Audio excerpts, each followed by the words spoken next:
I got back alive.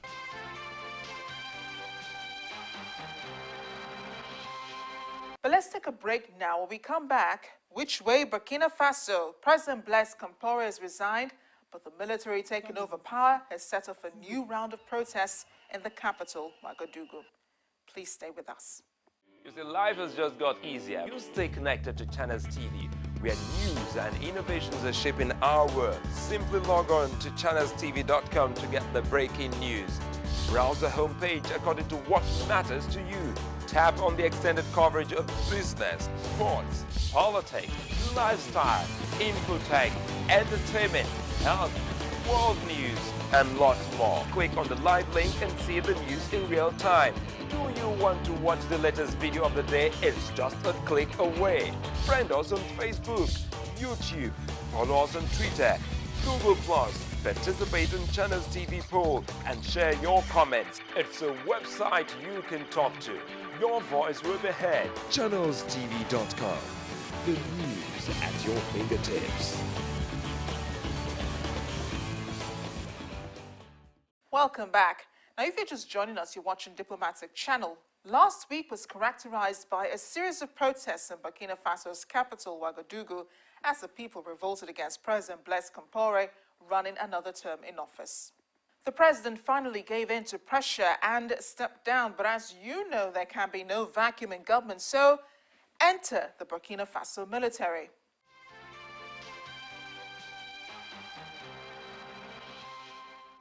The military takeover happened only shortly after Blaise Compaore stepped down.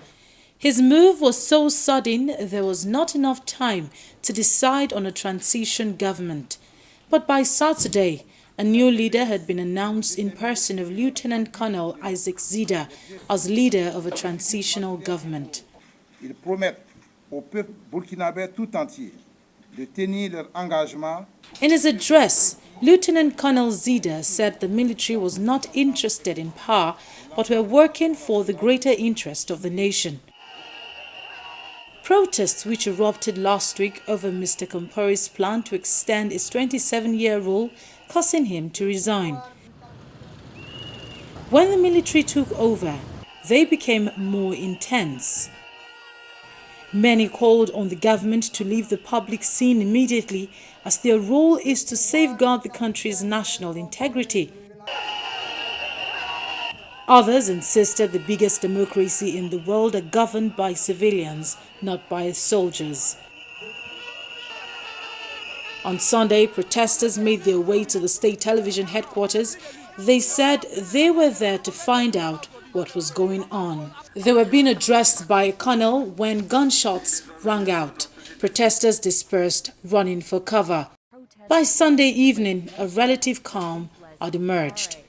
The military said it had dispersed protesters to restore order, and key opposition figures met with Colonel Zida for talks. Under Burkina Faso's constitution, the head of the National Assembly takes over if the president resigns, with a mandate to organize elections within 90 days. However, the army has dissolved the legislature and suspended the constitution.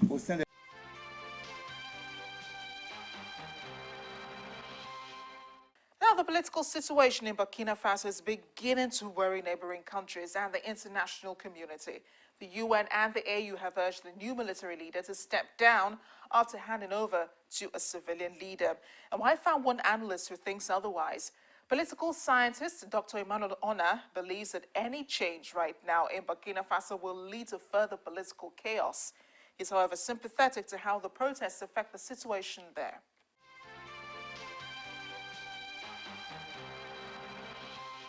The political situation in Burkina Faso, evokes two types of emotion in me.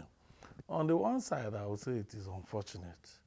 Unfortunate because this is a situation that could have been avoided. It's actually an avoidable situation. If Mr. Compaore had not overstayed in power, this wouldn't have been necessary. with the so many deaths and the sufferings and others, lootings. I'm sure so many people, have to almost start all over again, because all their livelihoods have been destroyed. So it is unfortunate in that sense. But I think in another sense, it is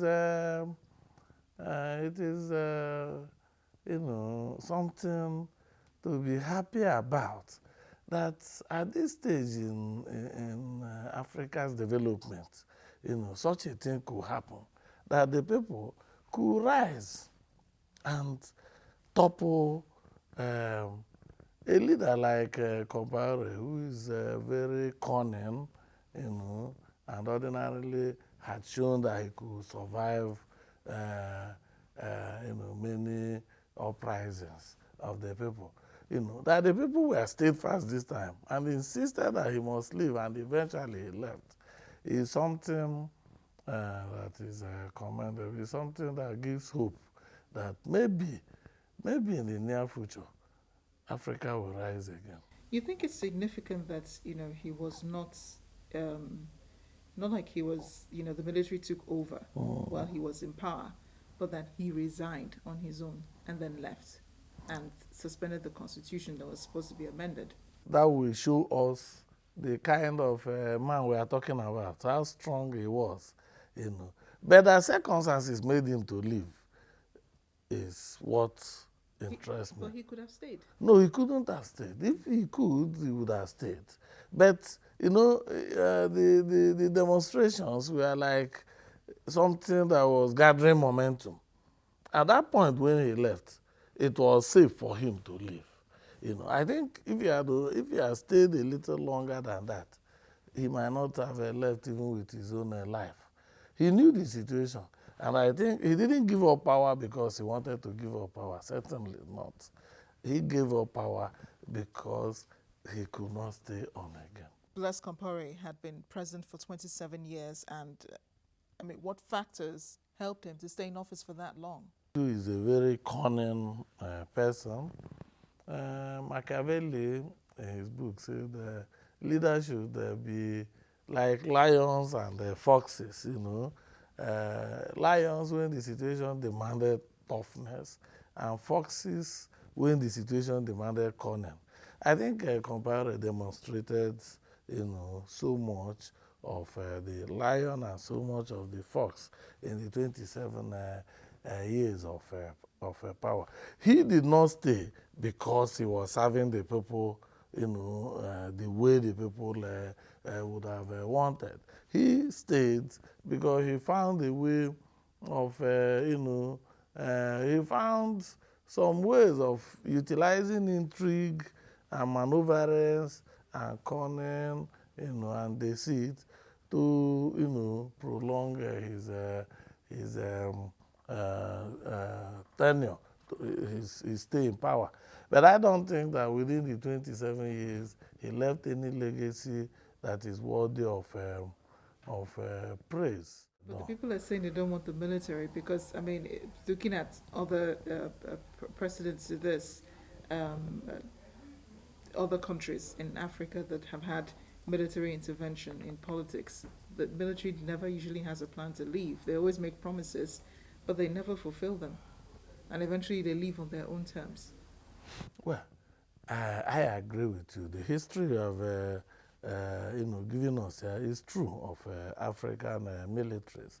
But I think that the Burkina Faso situation also presents an opportunity to the African military, to really do things in another way. We all know the circumstances of their coming in. And I have no doubt that if they overstay their welcome, the people are likely to rise again. What I expect the military there to do is not to overstay their welcome. But I also don't subscribe to this call for immediate vacation of office or for them to hand over to civilians, because as it were, I don't know the civilians they will hand over to. But Compaore has left with his government. I don't think he left anybody behind. And I don't think it is in the interest of Burkina Faso to recall anybody from that previous government and hand over power to the person.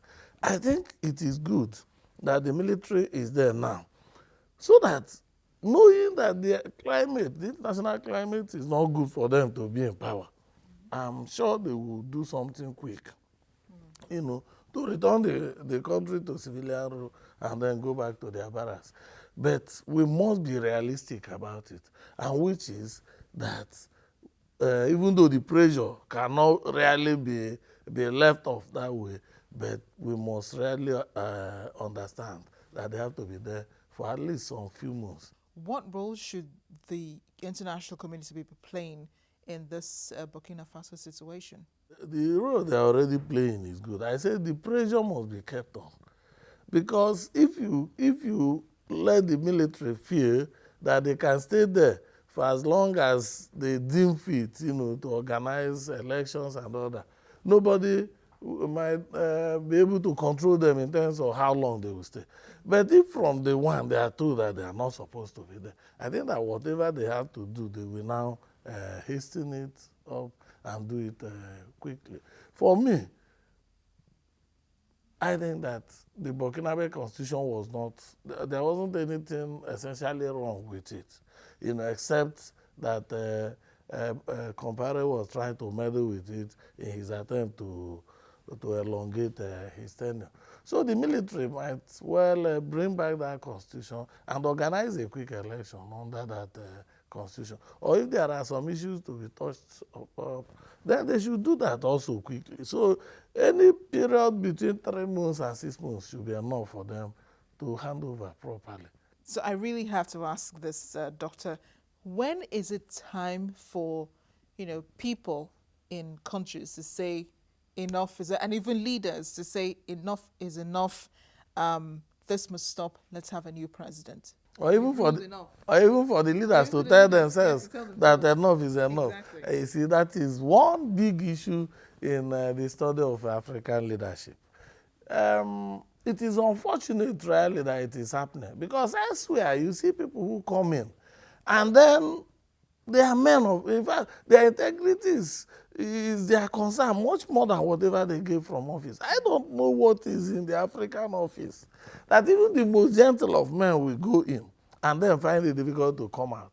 I don't know, but I think that it is because of the way Africans have permitted corruption, so that anybody who goes into office discovers that it is an avenue, it is a means through which he can do almost anything. In fact, I've seen a leader who prayed at an occasion, telling God to forgive them for the sins they were sure to commit that evening. It was like talking to God as an equal, because the African leader is so powerful, and because of that, because he can do so much, with power, he finds it difficult to leave that power. But I think that the best time for a leader to leave, theoretically, is that time is set at the beginning of your power, at the beginning of your tenure. As you are coming in, there must be a premise on which you have come in. Either the premise of the Constitution, which would agree you a clear tenure. And if it is the Constitution that brought you in, and it has given you a clear tenure and tenure limit, immediately that is up, then you leave.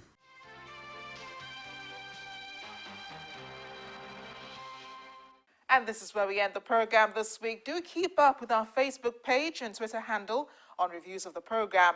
I am Amarachi Ubani. I'll see you next time.